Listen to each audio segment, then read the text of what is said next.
Dear friends, I want to wish you a Shabbat Shalom. And on this Shabbat, we will be reading the Torah portion of Chukas.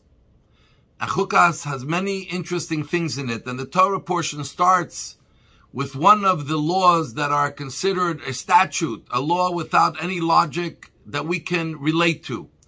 The law of the red heifer, where the red animal or cow was burnt and its ashes mixed with water was used to purify those who had come in contact with the corpse in some manner.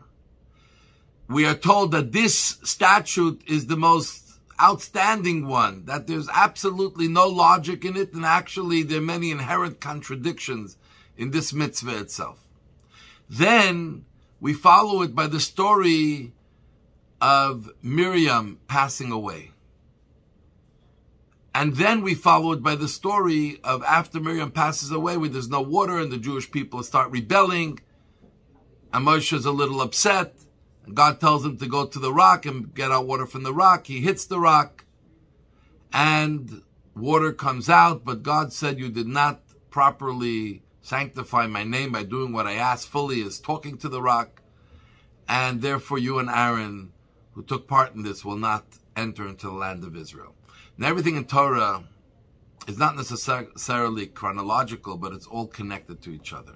And we are actually told that the reason the death of Miriam follows the statute related to purification of a person from touching a corpse, from coming in contact with death itself, is that when a tzaddiket, a righteous person passes away, they purify the world at that time through their passing. But what is the connection with the event with Moshe and his punishment and the story of the water? And perhaps here we can glean something very, very important in our lives. What happened in the story of the water? God wanted Moshe and Aaron to speak to the stone. And they hit the stone. What is the difference between speaking or hitting the stone? Obviously, it would be a great miracle if they're just standing there saying some words and water would come out. Even though hitting a stone is also a miracle, but it's greater when you're talking, you don't even touch it. But what is the significance of speaking against hitting? And there are two ways of people influencing others or getting others to do things. One is with the stick. You tell them, you better do as I say and don't ask any questions and move on. The other way is by influencing them, by talking to them, by using words to be able to win them over into wanting to do what you want them to do. This is what Hashem said. We're going into Israel now. For 40 years you used your stick.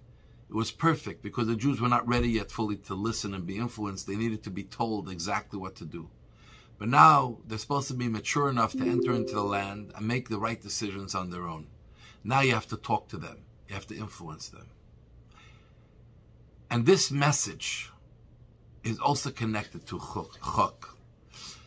Many people think that the things in the Torah that are not logical, they feel uncomfortable with it. Why should I do it? It doesn't make any sense. What does it do for me? What do I gain from it? What does God even gain from it?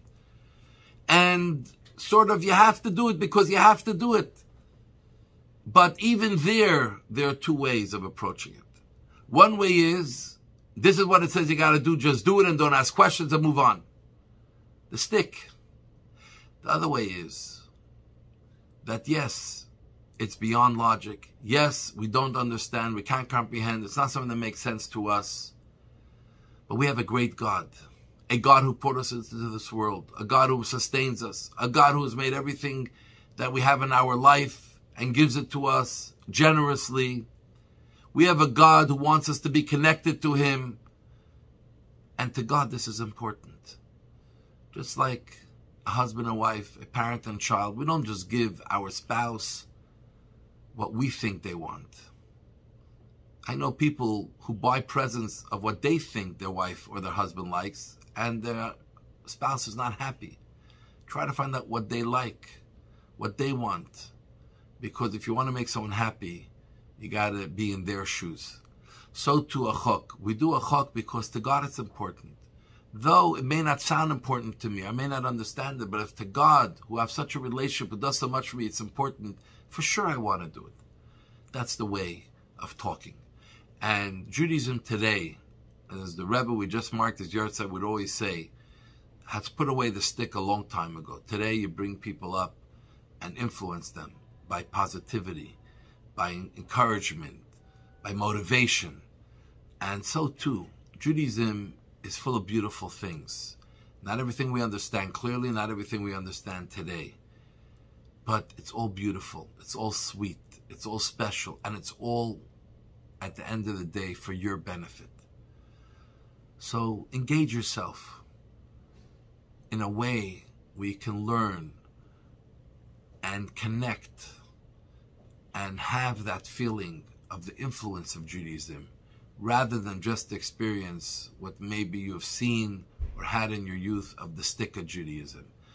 And that's what you should do to your children as well. Don't just tell them. I have parents who tell me they told their children, don't marry someone who's not Jewish. And then they marry someone who's not Jewish and they wonder why not. So the stick doesn't work. Influence, talk, motivate, raise them up, make them feel special. And you will see it will work. So I want to wish you all a Shabbat Shalom. May God bless you all. We love you all. Candlelighting time in Montreal, 8:28 p.m.